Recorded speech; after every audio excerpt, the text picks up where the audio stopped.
اللهم إنا نجعلك في نحور أعدائنا ونعوذ بك من شرورهم. اللهم بدد شملهم وفرق جمعهم وشتت كلماتهم وزلزل أقدامهم وسلط عليهم كلبا من كلابك يا قهار يا جبار يا منتقم يا الله يا الله يا الله. اللهم يا منزل الكتاب يا مجري السحاب يا هازم الأحزاب اهزمهم اهزمهم اهزمهم وانصرنا عليهم. Ya Allah, kami letakkan kamu di batang leher musuh-musuh kami, dan kami berlindung denganmu dari kejahatan mereka.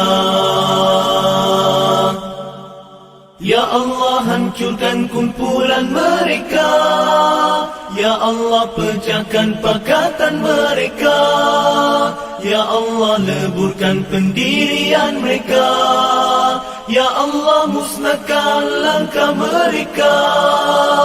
Cengkamkan anjing-anjingmu kepada mereka.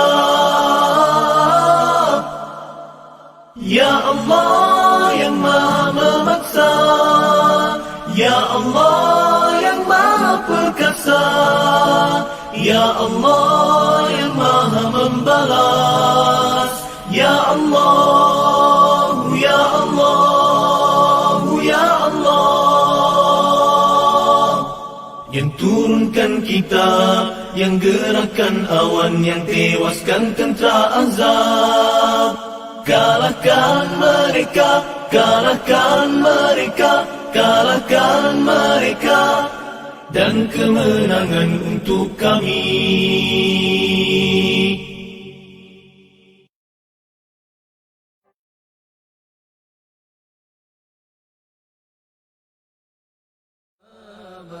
Astaghfirullah, innallah kana tawwaba.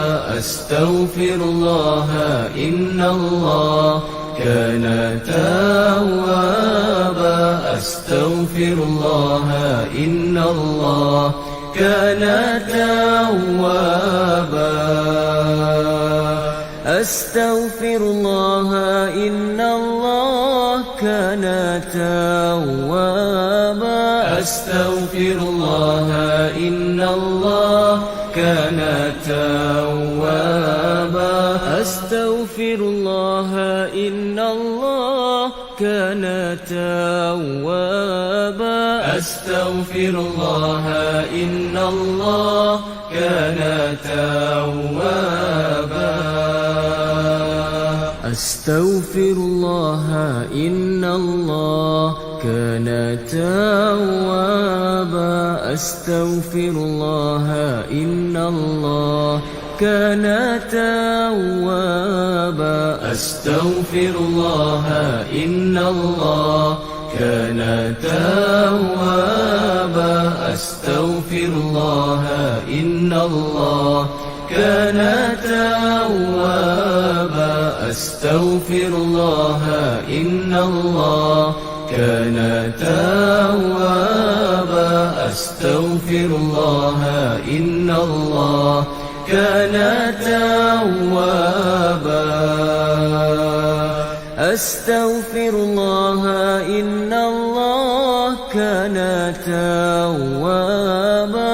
Astaghfirullah, innallah kana tawwaba. Astaghfirullah, innallah kana tawwaba. Astaghfirullah, innallah kana tawwaba.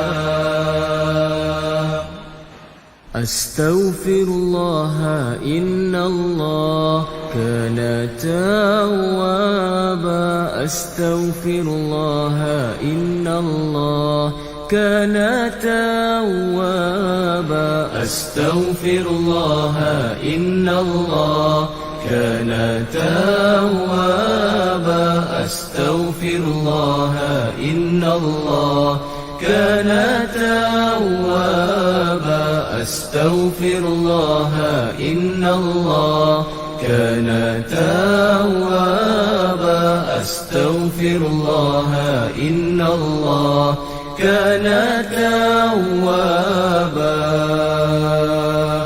أستغفر الله إن الله كان توابا أستغفر الله إن الله كان توابا أستغفر الله إن الله كان توابا أستغفر الله إن الله كان توابا أستغفر الله إن الله كان توابا أستغفر الله إن الله كان توابا أستغفر الله إن الله كان توابا أستغفر الله إن الله كان توابا أستغفر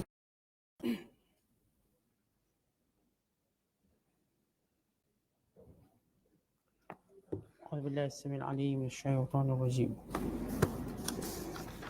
بسم الله الرحمن الرحيم. وما أفاء الله على رسوله منهم فما أوجفتم عليه من خيل ولا ركاب ولكن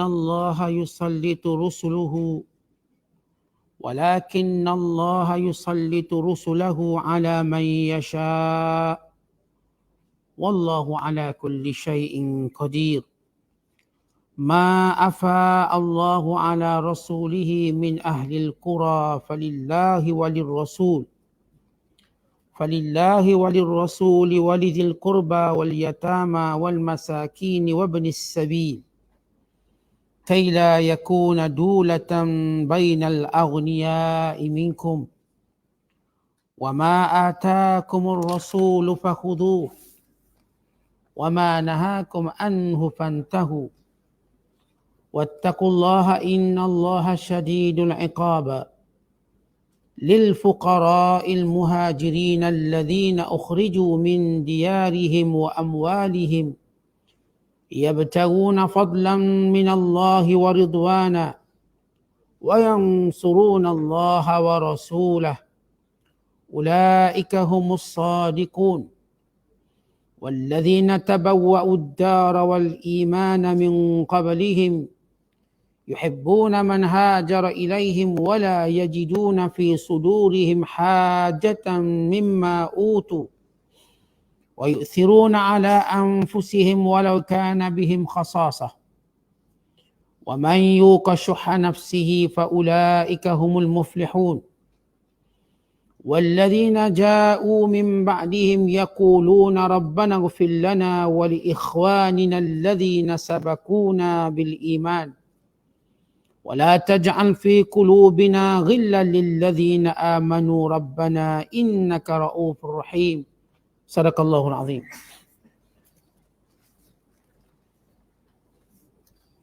Dan apa jua yang Allah kurniakan kepada Rasulnya dari peninggalan harta benda mereka yang telah diusir itu, maka kamu tidak berhak mendapatkannya.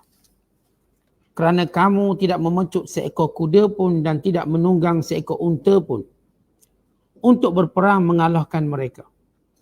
Tetapi Allah memberikan kekuasaannya kepada Rasul-Rasulnya mengalahkan sesiapa yang dikehendakinya dengan tidak payah berperang. Dan Allah Maha Kuasa atas tiap-tiap sesuatu. Apa yang Allah kurniakan kepada Rasulnya Muhammad dari harta penduduk negeri, bandar atau desa dengan tidak berperang, maka adalah ia tertentu bagi Allah dan bagi Rasulullah dan bagi kaum kerabat Rasulullah dan anak-anak yatim dan orang-orang miskin serta orang-orang musafir yang keputusan, yakni terputus bekalannya. Ketetapannya demikian supaya harta itu tidak hanya beredar di antara orang-orang kaya dari kalangan kamu. Dan apa juga perintah yang dibawa oleh Rasulullah sallallahu alaihi wasallam kepada kamu, maka terimalah serta amalkan. Dan apa jua yang dilarangnya kamu melakukannya, maka patuhilah larangannya. Dan bertakwalah kamu kepada Allah. Sesungguhnya Allah amatlah berat azab seksanya bagi orang-orang yang melanggar perintahnya. Pemberian itu hendaklah diuntukkan kepada orang-orang fakir yang berhijrah, yang telah diusir keluar dari kampung halamannya dan harta bendanya kerana berpegang teguh kepada ajaran Islam, untuk mencari limpah kurnia dari Allah dan keredaannya, serta menolong agama Allah dan Rasulnya.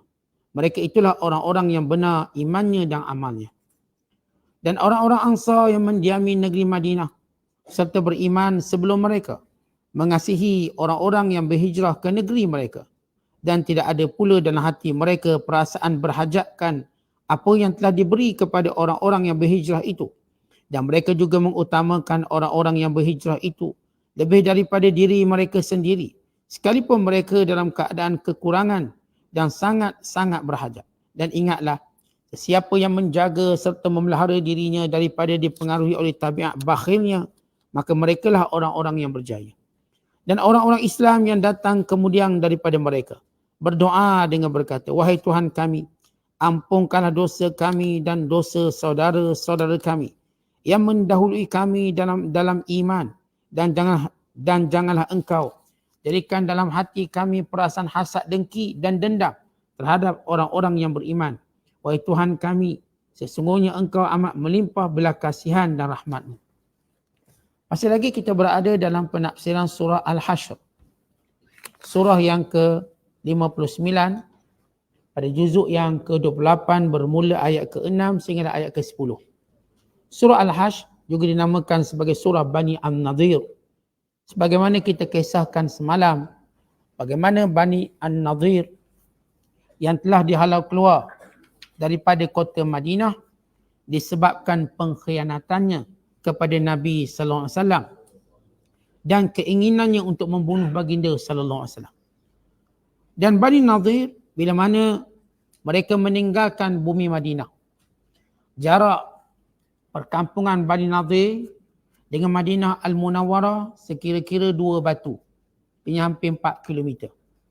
Di mana para sahabat ketika mana datang mengepung Bani Nadhir, mereka datang berjalan kaki. Kan jarak yang dekat.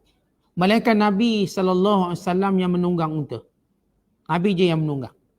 Lalu mereka datang mengepungnya tanpa berlaku peperangan. Maka bila tidak berlaku peperangan, Bani Nadhir menyerah diri dan keluar daripada perkampungan. Mereka meninggalkan sebahagian harta-harta mereka yang tidak mampu untuk mereka bawa semuanya, sebagaimana syarat yang telah kita sebut semalam.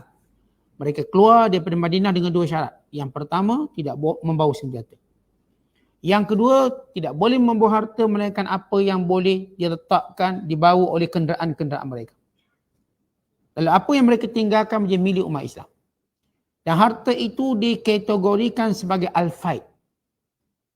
Al-fai'u, dan ayat yang kita bacakan pada malam ini bagi menjelaskan hukum al-fai'u. Apa itu definisi al-fai'u dan siapakah golongan yang berhak mendapat al-fai'u ini? Dan apakah alasan yang disebut oleh Allah? Kerana kalau kita melihat dari sudut harta pendapatan negara itu, dia ada 3 jenis yang utama. Yang pertama bernama zakat, atau disebut juga sebagai sedekah. Yang kedua dinamakan al-fai', yang diperolehi tanpa peperangan. Sama ada musuh meninggalkannya ataupun musuh melarikan diri, maka semua pemilikan harta itu disebut sebagai al-fai', tanpa perang. Yang ketiga disebut ghanimah. Itu harta yang diperolehi disebabkan peperangan. Dan setiap harta-harta ini ada pembahagian khususnya. Maka Allah Ta'ala dalam ayat yang kita bacakan pada malam ini menceritakan yang pertama tentang hukum fai'. ataupun disebut al-fai'u. Yang kedua, Allah Subhanahu Wa Taala menjelaskan golongan yang berhak mendapat harta rampasan perang ini dan asbab ataupun sebab. Kemudian dalam ayat yang kita bacakan ini juga Allah menyuruh orang beriman mematuhi Allah dan Rasul dengan sungguh-sungguh. Apapun yang dilakukan oleh Nabi sallallahu alaihi wasallam kena akur kerana Rasulullah melakukannya dengan wahyu dan melakukannya kerana maslahat. Bukannya kepentingan Nabi sallallahu alaihi wasallam, maslahat. Pertama ialah wahyu. Yang kedua dia bersifat maslahat. Berarti kalau sesuatu hukum tidak ada dalil dan wahyunya, maka dia ambil kira maslahat. Hukum tu dibina dengan dua kaedah. Yang pertama secara nas. Nusus, Quran, hadis, qiyas, ijma' dan sebagainya sebagai sumber hukum. Yang kedua, hukum ini dilihat dari sudut maslahat. Apa maslahatnya? Kalau ada maslahat, maka terbinalah hukum. Maka ini cara pemahaman terhadap sesuatu hukum. Kerana semua syariat Islam berdasarkan maslahat. Kalau kita lihat dalam syariat Islam, sama ada perkahwinan ada maslahat dia. Sama ada penceraian ada maslahat dia. Sama ada perkara yang bersangkutan harta pusaka ada maslahat dia. Sama ada hukum yang berkait dengan jihad ada maslahat dia. Atau hukum dalam bab ibadat ada maslahat. Sebab itu mana-mana maslahat itulah hukum syariat. Jadi kalau itu memang ada maslahat, dipanggil maslahat al-maslahatul mu'tabarah. Maslahat yang diiktibar. Maslahat yang punya faedah. Kalau kita kata jual arak pun ada maslahat juga sebab membekalkan pekerjaan, perniagaan, itu bukan masalah mu'tabarah. Itu dipanggil sebagai masalah mulgha, masalah yang lara. Kan ia mengambil kira golongan tertentu kepentingannya, bukan umat. Bila ayat ini juga menjelaskan kepada kita kelebihan golongan muhajirin yang sanggup meninggalkan tanah air mereka demi menjaga agama Allah dan mempertahankan Rasulullah SAW. Dan ayat ini juga menyebut 5 sifat orang-orang Ansar yang membantu orang-orang muhajirin, kelebihan-kelebihan mereka. Dan ayat yang kita bacakan ini juga menceritakan tentang kemuliaan orang yang Allah pelihara daripada sifat kedekut. Siapa sahaja Allah buang daripada dirinya sifat kedekut, maka dia orang berjaya. Dan seterusnya ayat yang kita bacakan ini menceritakan bagaimana sifat orang beriman tidak dengki antara generasi dengan generasi yang lain. Generasi yang datang tidak mengutuk generasi yang terdahulu. Generasi yang berikutnya tidak mengutuk generasi yang berikutnya. Bahkan mereka saling mendoa moga Allah mengampunkan generasi yang telah mendahului mereka, yang telah pun mati. Maka tak guna kita sebut kesalahan orang dulu. Tak ada faedahnya. Maka setiap zaman ada umatnya. Setiap zaman ada kebaikan, ada kekurangannya. Maka sesama orang Islam, kita cakap sesama orang Islam. Apa yang perlu kita lakukan pada golongan yang telah mendahului kita? Sama ada namanya mak ayah kita yang dah mendahului kita. Nenek moyang kita. Atau generasi sebelum kita. Melainkan kita memohon keampunan kepada Allah untuk mereka. Dan dibuangkan perasaan dengki. Kerana dengki paling buruk, dengki pada orang yang dah mati. Dengki paling buruk sekali, dengki pada orang dah mati. Dia kalau kita dengki dengan orang hidup tu ada asas lah. Sebab kita masih bersaing. Dengki pada orang dah mati. Maksudnya kalau kita masih benci pada orang yang dah mati, ini salah. Khususnya orang beriman di kalangan mereka. Kerana itu kita disyariatkan, bila mati seorang beriman, kita pun solat jenazah. Apa yang kita buat? Doakan keampunan. Hak lepas lah. Yang lepas dulu cerita begitu, begini, lepas. Mereka dah mati, maka kita doakan kebaikan untuk mereka.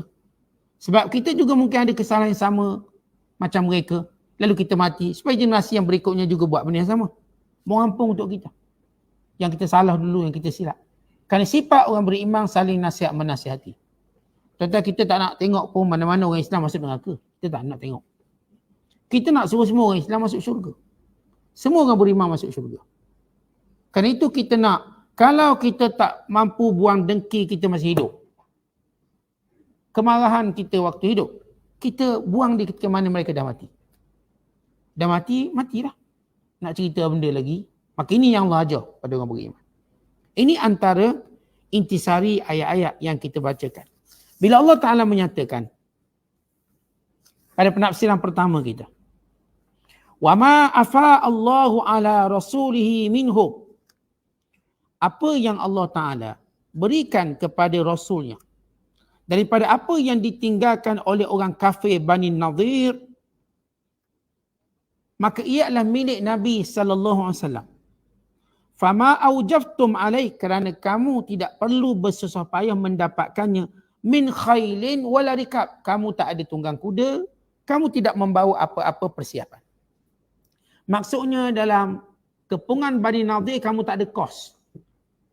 Tak ada kepenatan. Dia berbeza dengan perang-perang lain. Perang Badar, perang Uhud, ada kos kenderaan. Jalannya jauh, penat. Maka sebab itu harta yang dapat disebut ghanimah, harta rampasan perang, dibagi-bagikan. Tapi pengepungan Bani Nadir, kenderaan pun tak naik. Jalan kaki dekat je. Dan tak ada kos apa-apa, melainkan Allah campakkan rasa ketakutan kepada orang kafir. Lalu mereka menyerah diri. Maka harta yang diperoleh itu menjadi milik Nabi SAW secara mutlak. Maka Rasulullah akan membahagikannya mengikut maslahat. Ini Rasulullah SAW akan bagi mengikut maslahat. Bagaimana Nabi SAW buat? Nabi ambil harta rampasan Bani Nadir tadi, Nabi berikan semuanya kepada orang-orang miskin di kalangan Muhajirin. Kerana pada permulaan Islam, kita tahu perang Bani Nadir ini berlaku selepas peperangan Uhud. Berlaku iaitu tahun keempat Hijrah. Perang Uhud tahun ketiga. Maka orang Muhajirin masih lagi dalam keadaan miskin. Mereka selepas berhijrah, mereka tinggalkan semua harta benda. Kalangan orang Muhajirin ini orang kaya-kaya. Tapi kerana mereka berhijrah ke Madinah, mereka bawa sehelai sepinggan. Tak ada apa-apa. Mereka dipersaudarakan, mereka tumpang masjid, mereka tumpang rumah-rumah kawan-kawan mereka. Maka Allah Ta'ala memberikan hak pembahagian al-fai ini kepada Rasulullah secara mutlak. Maka apa yang Rasulullah bagi, Nabi beri pada harta ini semuanya kepada golongan Muhajirin yang miskin. Semua pada golongan Muhajirin yang memerlukan. Nabi tak beri pada orang Ansar melainkan 3 orang je. Kerana orang Ansar ni dia memang duduk situ dah, Madinah. Dia dah ada tanah sendiri, rumah sendiri. Nabi cuma beri pada 3 orang Ansar yang amat memerlukan, miskin. Yang pertama ialah Abu Dujanah. Yang kedua ialah Sahal bin Hunayf. Yang ketiga ialah Haris bin Summah. Ridwanullahi alaihim ajma'in. Ini pembahagian al-fai. Maka disebut dalam hadis Nabi SAW tentang persoalan yang berkait dengan al-fai ini. Kanat amwalu Bani An-Nadir mimma afa Allah Ta'ala ala Rasulih sallallahu alaihi wasallam. Mimma lam yujif al-muslimun alaihi bi khailin wala rikab. Fakanat li Rasulillah sallallahu alaihi wasallam khalisatan, fakana yunfiqu ala ahlihi minha nafaqata sanatihi. Aw qal quta sanatihi. Wa ma baqiya ja'alahu fil qura was-sila' uddatan fi sabilillah azza wa jalla. Maksudnya, apa yang Nabi perolehi daripada harta rampasan perang Bani Nadir. Selain Nabi SAW beri kepada Muhajirin dan 3 orang Ansar. Dan ia merupakan juga keperluan Nabi SAW untuk setahun. Ini pendapatan Rasulullah setahun. Diberikan kepada kaum keluarganya. Nafkah kaum keluarganya, isteri-isterinya, anak-anaknya. Kerana di antara pendapatan Rasulullah, Nabi dia tak boleh terima zakat. Kaum keluarga Nabi, Bani Hashim, Bani Abdul Muttalib tak boleh terima zakat. Tetapi mereka menerima harta rampasan perang. Atau mereka menerima al-fai. Sekiranya harta rampasan perang itu bersifat ghanimah, mereka akan ambil 1/5.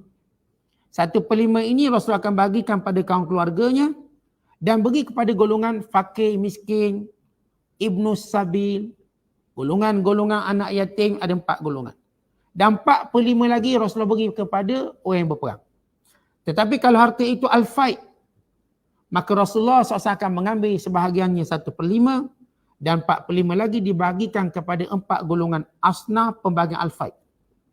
Yang disebut oleh Allah dalam ayat ini yang kita akan jelaskan nanti. Itu cara pembahagian. Adapun pembahagian zakat pada 7 golongan selain daripada amil.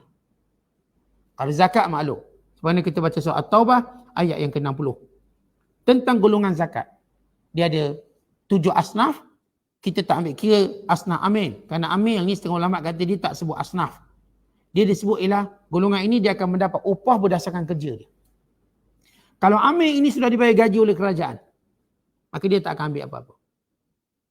Kalau sekiranya amil ini tak ada apa-apa, maka tengok berdasarkan masalah kerajaan nak bagi. Dia nak bagi 1/8 ke? 1/16 ke? Itu terpulang pada dia 1/24 ke? Sebab berdasarkan kepada kerja dia. Kalau kerjanya itu memang dia kutip dan sebagainya, tapi dia tak kutip duduk pejabat, kemudian orang datang kat pejabat, dia tak kutip pun. Duduk situ je, duduk kat pejabat. Maka ini tak akan dapat 1/8 daripada pembahagiannya. Kerana itu pendapatan amil tak tetap. Ada pun 7 bahagian lagi untuk asnaf yang disebut 7 golongan. Iaitu golongan fakir miskin, golongan fuqara, al-masakin, al-fuqara, golongan yang baru memeluk Islam, golongan hamba, golongan yang berhutang, golongan yang nak merdekakan diri daripada perhambaan, dan fi sabilillah, itu pada jalan Allah SWT. Ini dari sudut pembahagian. Kalau ghanimah, cabut dulu 1/5, 4/5 lagi dibagi kepada ahli perang. Dan 1/5 daripada 5 bahagian tadi pula Rasulullah akan beri Rasulullah dan keluarganya dan orang-orang fakir, miskin, anak-anak yatim dan juga musafir yang terputus bekalan. Manakala al-faid pula, itu semua milik Rasulullah. Rasulullah akan bagi ikut masalah. Kadang-kadang Rasulullah mengambil faid tadi untuk pembelian senjata perang. Selepas Nabi ambil bahagian Rasulullah, bahagian keluarga Nabi SAW, maka semua itu kata Umar Khattab dibelikan senjata-senjata atau kenderaan. Untuk dia milik negara untuk peperangan. Sebab di antara tanggungjawab pemimpin Islam menyediakan senjata dan juga alat peperangan serta kenderaan. Maka pemerintah nak ambil duit mana? Maka diambil daripada al-faid. Ada pun ghanimah yang memang tentera Islam berperang, maka yang berkuda, yang berjalan kaki dia ada bahagian masing-masing yang akan dibahagikan. Ini di antara, ini makna umum. Kerana sebahagian harta pula jenis harta tak boleh alih seperti tanah-tanah. Harta seperti tanah-tanah, maka umat Islam atau cara Rasulullah bagi. Sebab Bani Nadir tinggalkan tanah. Sebagaimana berlaku dalam peristiwa perang Khaybar. Maka apa yang Rasulullah buat? Tanah itu dia jadi milikkan kepada Yahudi Bani Khaybar dulu. Yahudi Bani Nadir di Khaybar. Dan juga ada Bani Qainuqa di situ. Tetapi hasilnya separuh diberikan pada masalah orang Islam. Dan itu juga dilakukan pada zaman Umar Al-Khattab. Pada zaman Umar Al-Khattab, tanah-tanah yang dirampas dalam peperangan tidak dibahagikan kepada para tentera. Tetapi dilihat pada masalah hasil negaranya. Hasil itu yang dibahagi-bahagikan. Melalui cukai kharaj. Jadi misalnya Umar Al-Khattab membuka negara Iraq dalam perang Qadisiyah. Tanahnya luas dan subur. Tak mungkin Umar Al-Khattab nak bagi tanah-tanah itu pada pejuang sehingga mereka pun tak berjuang, sibuk tanah banyak. Maka Umar Al-Khattab memberi milik tanah ini pada penduduk yang memang asal mereka memilikinya. Cuma hasilnya dicukai melalui cukai namanya kharaj. Kharaj ialah cukai pertanian yang diambil berdasarkan jenis tanah, kedudukan, keluasan. Namun tak akan diambil kalau berlaku musibah seperti banjir, kemarau, sehingga tak ada hasil tanaman, tak akan diambil. Tengok orang faham kharaj cukai tanah. Kharaj bukan cukai tanah. Cukai pendapatan tanah. Cukai tanah dalam Islam tak ada. Cukai pendapatan tanah ada. Maksudnya tanah itu ditanam dengan tanaman. Maka apa yang ditanam mengikut keluasan dia, mengikut kedudukan dia, maka dia akan bayar cukai berdasarkan apa yang ditetapkan oleh kerajaan. Itu ada dalam Islam. Itu yang disebut kharaj. Yang dibayar oleh bukan Islam pada tanah yang negara Islam kuasai.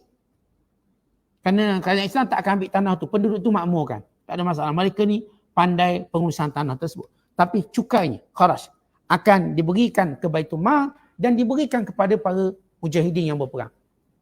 Mengikut pembahagian yang dah maklum. Itu cara mengambilkan harta.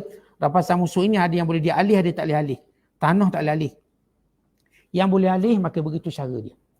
Baik. Di sini ayat atau hukum yang Allah jelas di sini lebih kepada harta yang bersifat diperolehi bukan dengan cara peperangan.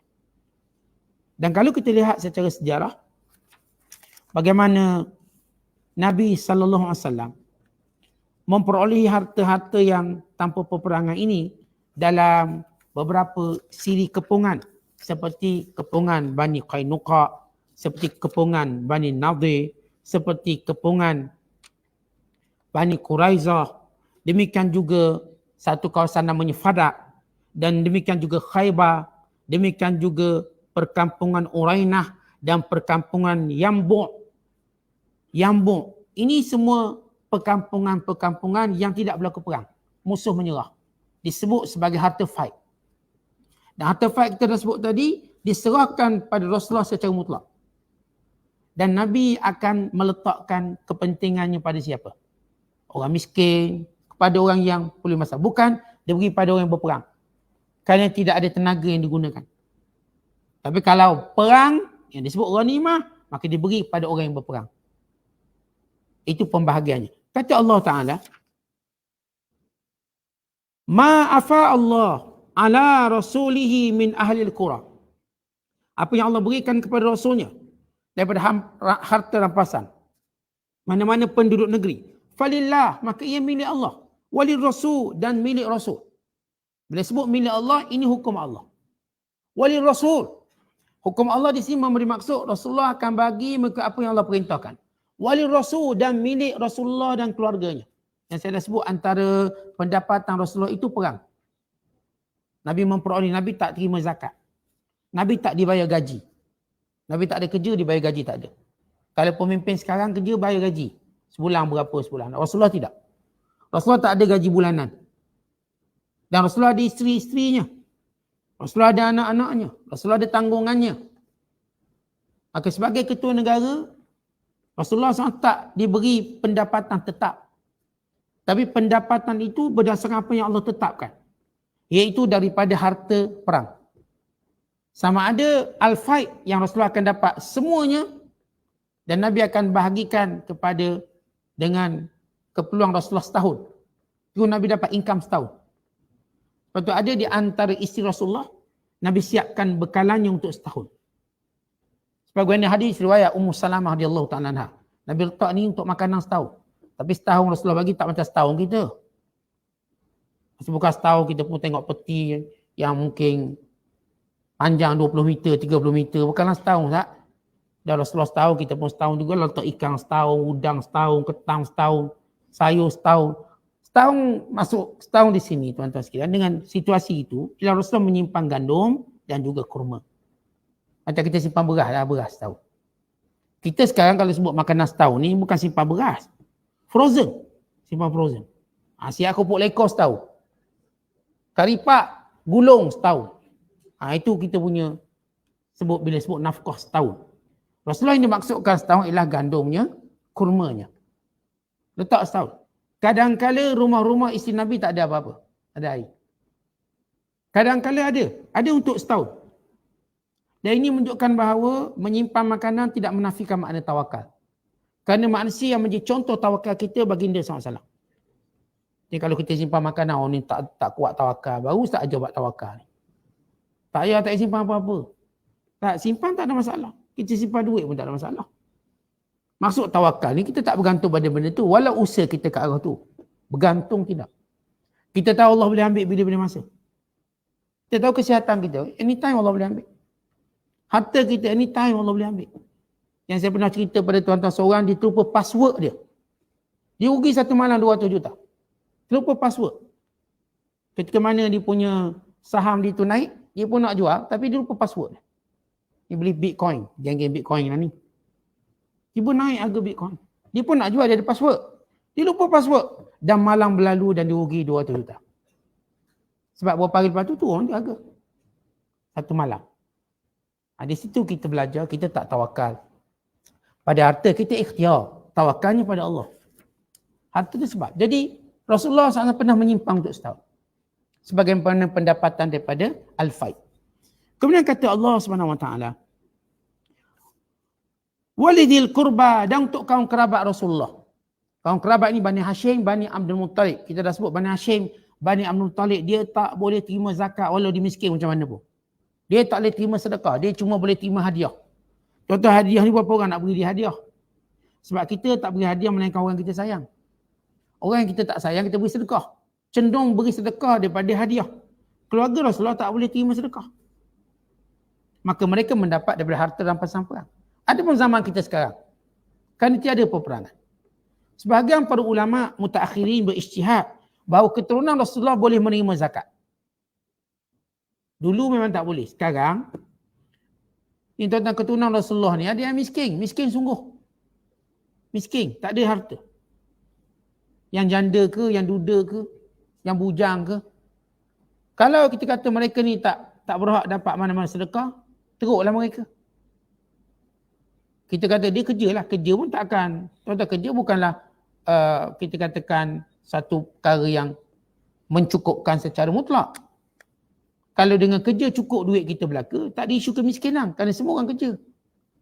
Kerana kerja juga melihat gaji dia berapa, melihat kepada tanggungan dia berapa. Kalau gaji dia 1,500 gaji minimum, anak dia 6, 5 sekolah, seorang je menyusu misalnya. Dengan situasi hari ni orang tak pakai kain lampin, orang pakai pampers. Pampers paling murah pun 20-30 ringgit juga. Pampers paling murah. Kalau dia main berak 10 kilo sehari, tak banyak pampers nak tukar tu. Artinya tak menasabah kalau kita kata dengan kerja secara mutlak orang pun kaya. Tak, kerja pun dia ada dia punya gaji dia, tanggungan dia, benda-benda yang tak boleh nak baca. Ada orang mungkin gaji dia 1,500 dah kaya sebab dia sebatang kara seorang diri. Tak tanggung apa-apa misal mungkin. Rumah-rumah pesaka. Kereta pesaka belaka. Dia pun ada saka sekali. Tapi duit ada 1,500 cukup. Ada orang 1,500 rumah sewa, kereta sewa. Tak mungkin dia cukup. Jadi kita tak boleh kata dengan kerjalah. Jadi ada keturunan Rasulullah memang income tak cukup. Income tak cukup. Maka apakah dia boleh terima zakat? Sebahagian fatwa ulama-ulama mutaakhirin menyatakan mereka boleh menerima zakat. Atas pendapat itu kita pegang. Mana-mana kita jumpa keturunan Rasulullah yang miskin, kita beri zakat. Kalau benar mereka miskin. Dan dalam asnaf tersebut. Kemudian kata Allah Ta'ala, wal yatama dan anak-anak yatim. Dia beri harta al-faid kepada anak yatim. Wal masakin dan orang-orang miskin. Dan wabnis sabil, orang-orang yang terputus bekalan ketika musafir. Ini 4 golongan. Rasul untuk ini milik Allah, ini menurut masalah yang Allah perintahkan kepada Rasulullah sendiri, kepada kaum keluarga Rasulullah ini Bani Hashim Bani Abdul Muttalib. Kepada Rasulullah itu merujuk kepada Rasulullah, isteri dan anak-anaknya. Kepada kaum kerabat merujuk pada Bani Hashim Bani Abdul Muttalib. Dan kepada orang-orang miskin, maklum orang miskin yang pendapatannya tak cukup. Bezanya dengan orang fakir. Kalau orang miskin dapat, orang fakir dapat tak? Min babi aula orang fakir dapat. Kerana kalau sebut orang fakir, dalam definisi mudah, kalau dia nak RM10, dia dapat kurang daripada separuh. Fakir. Kalau sebut orang miskin, dia nak RM10, pendapatan satu hari, ataupun keperluan satu hari, dia tak pernah cukup RM10, dia cuma dapat RM9, RM8. Maka ini disebut orang miskin. Orang fakir pula dia cuma dapat separuh ke bawah. RM4, RM5, separuh ke bawah. Ini fakir. Kesemua mereka ini berhak mendapat faid.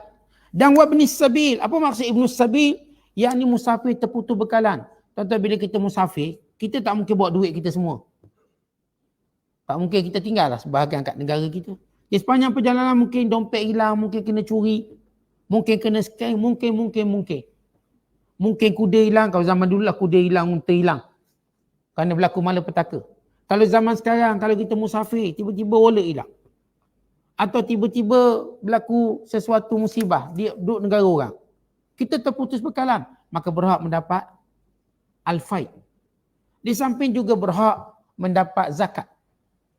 Ini disebut sebagai ibnus sabi. Ibnus sabi maksudnya musafir yang terputus bekalan. Kaila yakuna dulatan bainal aghniya'i minkum. Tujuannya supaya tiada perbezaan ketara antara orang-orang kaya di kalangan kamu.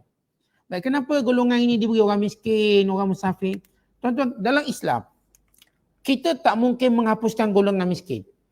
Tak mungkin. Nak zero miskin mustahil. Kerana bila ada orang kaya, dia ada orang miskin.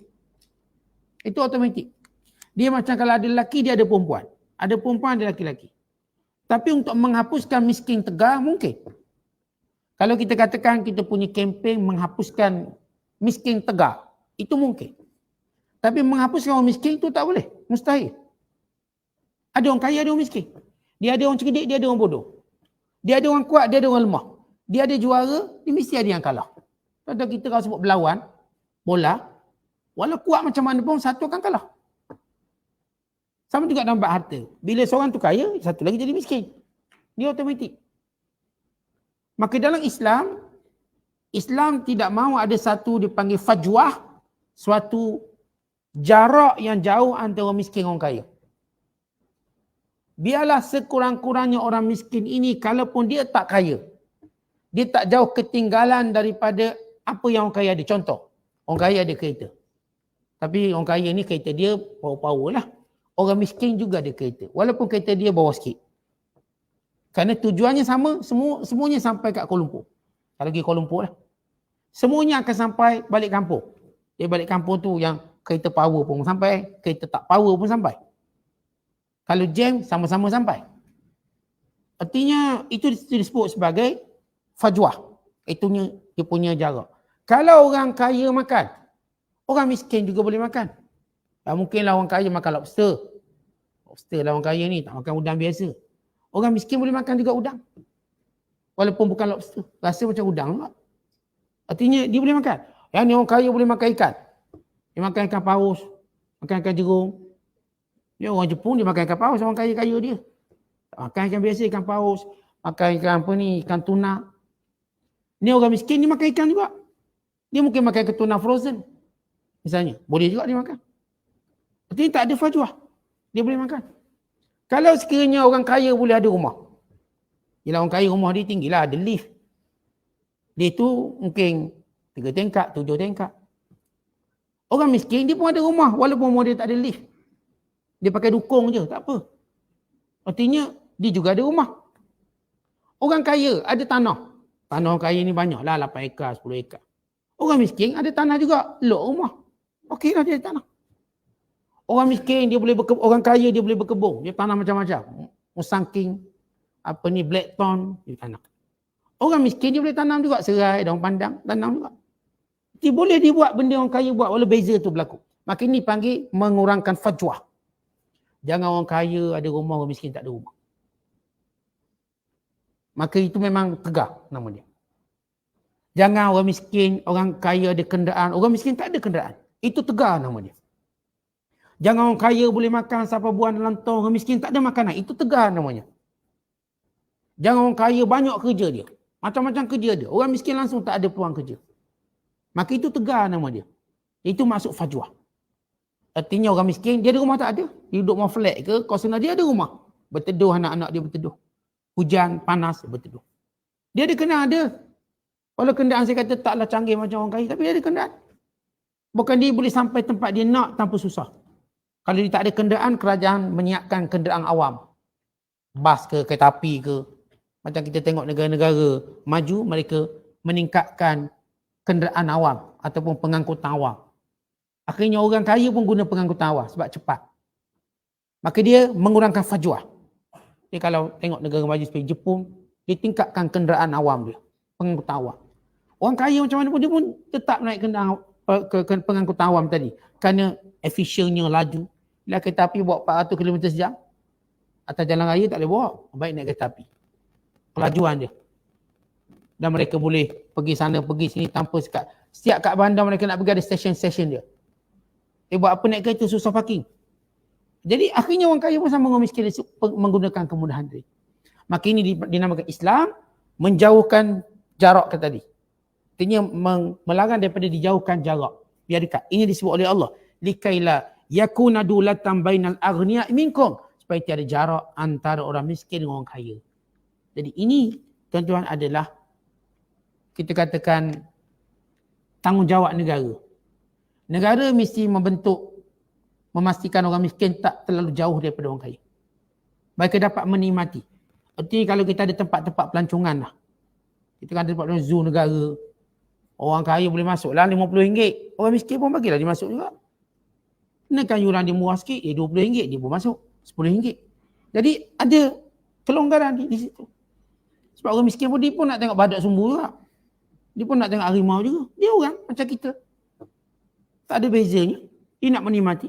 Ada satu restoran di tengah bandar mereka. Saya lupa wilayah mana. Dia punya peniaga ni bagus. Satu, dia buat kedai dia dua belah. Satu untuk orang yang berduit lah. Elit di tengah bandar. Satu lagi golongan-golongan yang disebut sebagai marheng ini, mereka boleh mengambil percuma. Makanan yang sama. Ini konsep restoran dia buat. Jadi orang kaya boleh makan restoran tu, orang miskin pun boleh. Makanan yang sama. Yang ni orang kaya bayar, orang miskin mereka ambil berdasarkan keperluan mereka. Dia buat macam tu sehingga mendapat pujian, cara dia. Di situ kita lihat bagaimana kaedah untuk saya katakan buang suatu penjarakan yang jauh.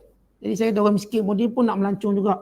Dia nak pergi sini-sini kan, dia pun nak naik kereta kabel Langkawi juga. Bagi murah lah dia. Jangan sama je. Orang-orang yang kaya-kaya bagi mahal sikit. Dia tak ada masalah. Dia bangga bayar mahal. Orang miskin pula dia nak bayar murah. Dia menikmati benda yang sama. Begitu saya sebut tadi tentang tanggungjawab kerajaan.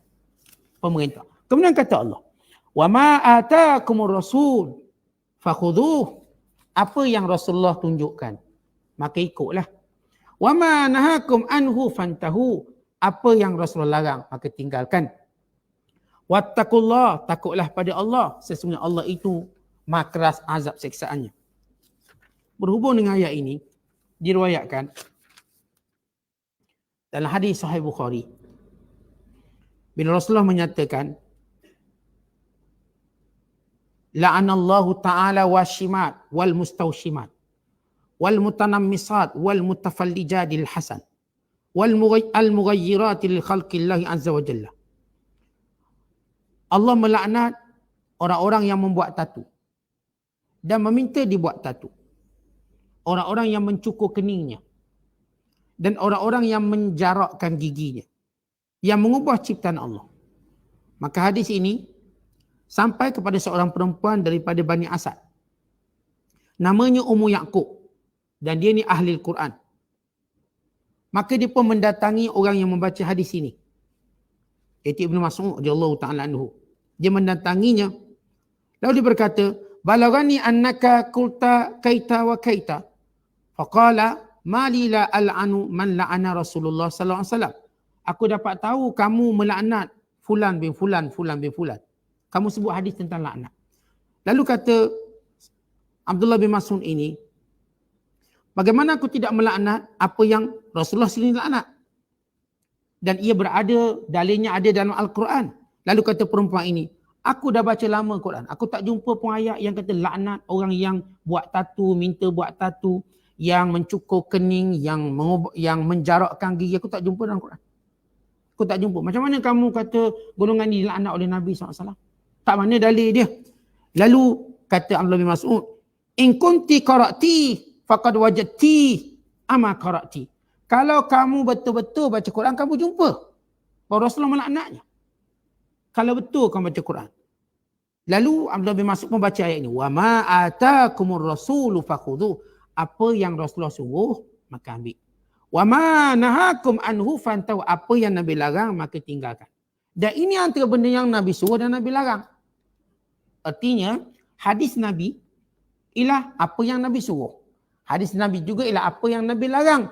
Ia adalah apa yang Allah sebut dalam Quran. Apa yang Nabi suruh, maka buat. Apa yang Nabi larang, maka tinggal. Ini perintah dalam Quran sendiri.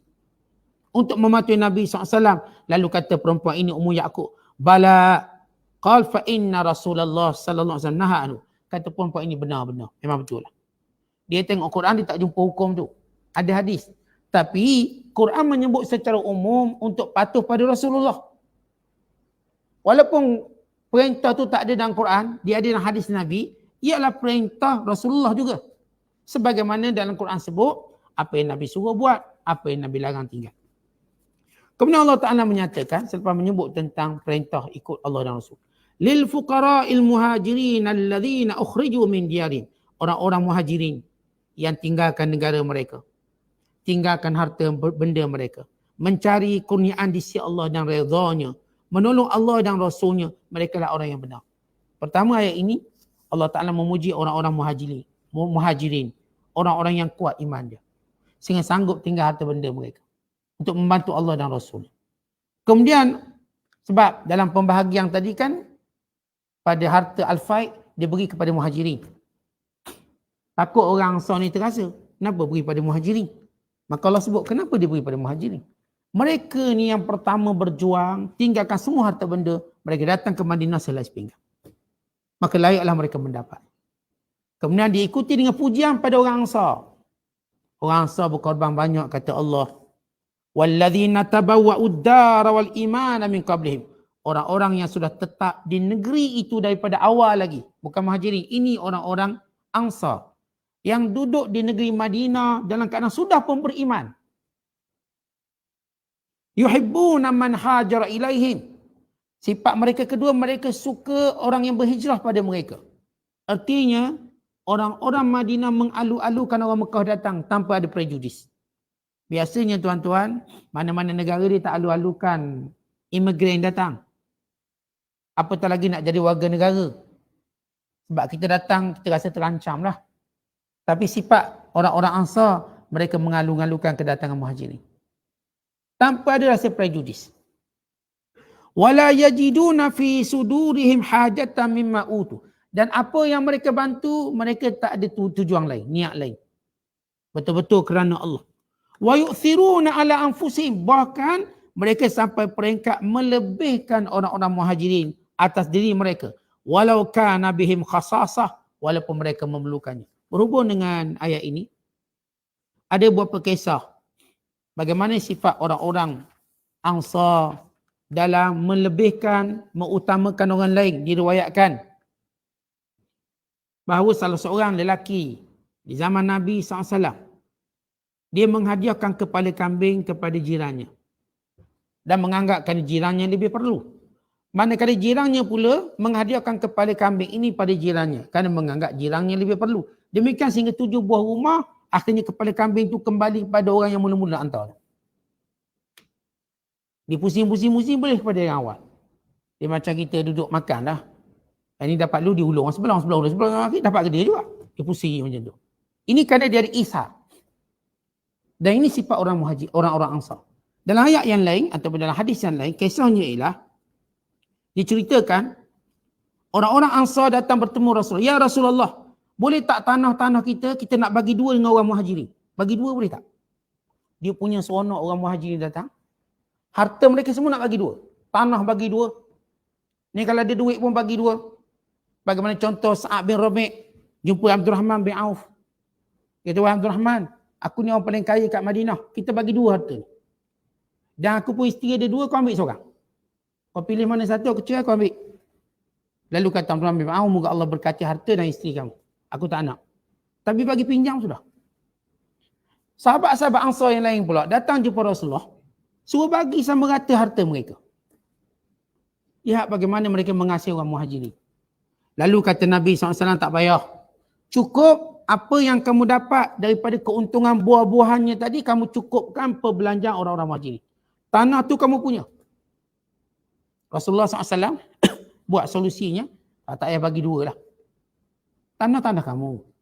Tapi hasil tu kamu bagi dua, hasil tu. Dengan cara mencukupkan keperluan mereka. Kalau dapat 20 kilo, bagilah dia 10 kilo. Tapi tanah kamu. Nabi bagi gitu ada kecerdikan Rasulullah. Yang pertama, Rasulullah SAW nak beritahu bahawa yang penting melihat dari sudut manfaat yang lebih utama. Bukan bagi dua tu yang lebih utama. Yang kedua kerana, orang Mekah dia tak reti cocok tanam. Orang Madinah ni memang kaki cocok tanam. Jadi tanah berada di tangan orang Ansar lebih bagus. Sebab orang-orang muhajirin mereka terkenal sebagai peniaga. Mereka tak reti berkebun. Kata kita tengok geng-geng bisnes dia tak reti kebun. Ni tanah pokok mati belaka tu. Apa tak mati sibuk. Tahun sekali je siram. Kamu syurak sana, kamu syurak sini. Dia memang tak boleh lah, bukan sebab tangan dia panas. Sebab dia sibuk orang bisnes. Tapi orang kerja petani memang dia fokus pada tu. Dia tolong tanam, dia bajakan, tengok ada penyakit, dia rawat. Sebab dia jaga di situ. Maka Rasulullah tak bagilah beri pada orang muhajirin. Itu di antara hikmahnya. Dan diriwayatkan satu kisah yang lain yang masyhur. Bila ada seorang lelaki yang lapar, Nabi SAW menyuruh siapa yang menerimanya sebagai tetamu, maka orang Ansar menerimanya. Lalu bertanya pada isinya apa yang ada. Kata isinya ada makanan anak-anak kita je. Lalu kata lelaki ni tidur anak awal-awal. Dan nanti tetamu makan, padamkan lampu, kita olok-olok baiki sehingga tetamu dapat makan lebih. Akhirnya tetamu ni datang makan, tanpa tuan rumah makan. Anak tuan rumah ditidurkan, makanan dimasak untuk tetamu. Dipadamkan pelita, olok-olok baiki, olok-olok makan, supaya tetamu sangka mereka makan walau mereka tak makan. Kerana mereka nak beri tetamu. Kerana makanan terhad. Maka turun ayat ini. وَيُؤْثِرُونَ عَلَىٰ أَنفُسِهِمْ وَلَوْ كَانَ بِهِمْ خَصَاصَةٌ. Mereka utamakan orang lain walaupun mereka perlu. Lalu Nabi SAW keesokan pagi, Nabi kata, لَقَدْ أَجَبَ اللَّهُ أَوْ ضَحِكَ مِنْ فُلَانَ وَفُلَانَةٍ.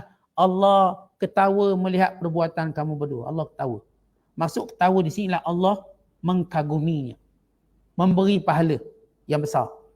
Ini cerita orang Ansar. Hebat. Mereka ada sifat-sifat yang mulia. Kemudian sesudah Allah menyebut kelebihan Muhajirin, kelebihan Ansar. Kemudian kata Allah, وَمَنْ يُوقَ شُحَّ نَفْسِهِ فَأُولَٰئِكَ هُمُ الْمُفْلِحُونَ. Demikianlah, siapa yang Allah pelihara daripada sifat kedekut, maka mereka lah orang yang berjaya. Arti terbinanya masyarakat Islam dengan sifat pemurah antara setiap anggota masyarakat. Contoh kalau umat Islam, bukan kita sebut dalam masyarakat yang besar, dalam keluarga cukup. Adanya sifat pemurah antara keluarga. Jangan pula ada sikap mengambil kesempatan dalam keluarga atau dalam masyarakat. Oh tak apalah dia pemurah, kita belas saja dia. Bukan, kita tak ambil kesempatan. Kita fikir kalaulah orang pemurah pada kita, kita juga fikir macam mana kita nak pemurah pada dia. Kalau kita tak boleh pemurah dengan harta, kita pemurah dengan doa. Tiap hari kita doakan untuk dia sebab dia sentiasa tolong kita, bantu kita. Kita mungkin tak boleh pemurah dengan harta macam dia. Tak sama kita. Tapi kita boleh pemurah dengan doa. Dia ditolong kita banyak, dia bagi kita duit, doakan dia. Moga Allah limpahkan dia keberkatan pada harta bendanya, kesihatan pada tubuh badannya, kebahagiaan pada keluarganya, kekuatan pada imannya, diberikan pahala, dimasukkan dalam syurga. Masing-masing pemurah. Yang ni pemurah dengan doa, yang ni pemurah dengan harta. Yang ni pula pemurah dengan senyuman. Masing-masing asas pembinaan umat Islam ialah dengan sifat pemurah. Siapa yang kedekut, maka ini kemusnahan dia, kemusnahan masyarakat dia. Kalau kita kedekut, musnah kita, musnah masyarakat. Tapi kalau orang Islam pemurah, maka kita lihat bagaimana impak kesan besar. Kalau itu Allah menyebut, siapa yang diselamatkan daripada sifat kedekut, maka dia berjaya. Akhirnya Allah tutup ayat ini, ataupun ayat ke-6 yang kita baca. وَالَّذِينَ جَاءُوا مِنْ بَعْدِهِمْ. Allah memuji golongan yang datang selepas itu. Siapa ini? Itu golongan tabi'in. Siapa tabi'in? Tabi'in ialah golongan yang datang selepas sahabat Rasulullah. Watak mereka utama tabi'in. Supaya watak ini diikuti oleh kita juga. Mereka memuliakan sahabat-sahabat Rasulullah. Bukan sekadar memuliakannya dengan belajar, dengan beradab, dengan tidak wasangka buruk, bukan dengan mendoakan kepada mereka. Dan itu Allah kata, walladzina ja'u min ba'dihim yaquluna rabbana ighfir lana wa li ikhwanina alladzina sabaquna bil iman wa la taj'al fi qulubina ghillan lil ladzina amanu rabbana innaka raufur rahim. Dan orang-orang yang datang sesudah zaman sahabat, mereka berkata, ya Allah, ampunkan dosa kami dan dosa orang yang terdahulu pada kami. Jangan jadikan dalam hati kami permusuhan, dendam, dengki. Wahai Tuhan kami, sesungguhnya Engkau Maha Pengampun lagi Maha Penyayang. Dan ini perlu menjadi manhaj dan minhaj kita. Kita pun sama macam saya sebut dalam mukadimah. Kita juga mendoakan pada generasi yang awal, moga Allah ampunkan kita. Kita tunjuk contoh yang baik pada generasi anak-anak kita pula untuk doakan untuk kita. Dan cucu kita pula untuk doakan pada anak kita. Demikian orang Islam secara tasalsul dia, secara rantaian dan episod kehidupan. Yang kita berada zaman sekarang, minta ampun pada orang zaman dulu. Bukan tanda kemusnahan umat ini. Bila umat yang baru datang, melaknat umat yang awal. Yang ni pula melaknat. Duk main laknat, melaknat. Maka ini bukan cara orang Islam. Golongan pertama, mereka memuji para sahabat. Mereka puji sahabat, kita turut puji sahabat. Dan kita puji pula tabi'in. Kita puji tabi'in, yang ni pula puji kita, puji tabi'in, puji sahabat. Demikian dia berekor macam tu. Jadi kalau kita sekarang, dalam contoh sekarang, pertama kemuliaan kita mendoakan keampunan, kemuliaan kepada semua para sahabat. Kemudian orang yang selepas para sahabat, tabi'in. Kemudian orang yang kita sebut orang atas pada kita. Kita tengok mak ayah kita didik dulu. Kita nampak mak ayah kita didik dulu tak seperfect kita. Sebab mak ayah kita tak hantar tahfiz, kita hantar tahfiz. Tuan-tuan, itu bukan kesalahan mereka, itu kemampuan mereka. Kita yang kata generasi dulu tak pandai ajar betul Quran kita. Tu saya lambat baca Quran Ustaz. Tak, itu kemampuan dia dulu. Mungkin dek kesibukan dia cari makan minum kita tak ada benda tu. Kita hari ni bab makan minum dah selesai, maka kita ada ruang banyak untuk ajar anak-anak kita lebih agama. Mungkin zaman mereka sekolah agama kurang. Zaman kita masya-Allah sekolah agama sebelah rumah. Anak boleh pergi sendiri je. Banyak, maksudnya banyak, peluang tu banyak. Zaman mak ayah kita nak cari seorang guru Quran susah. Guru Quran tu susah. Zaman kita alhamdulillah semua guru Quran semua ada tauliah lagi guru Quran. Semua ada sanak lagi. Artinya kita kena tengok zaman. Sebab itu jangan mencela kemampuan zaman dulu.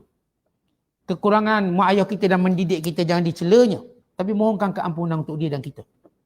Dan kelebihan kita hari ini berbanding kelebihan mak ayah kita dan mendidik anak-anak kita. Jangan pujinya. Jangan memujinya. Tapi bersyukur. Saya dulu tak apa Quran dulu. Sekarang alhamdulillah anak saya habis apa Quran.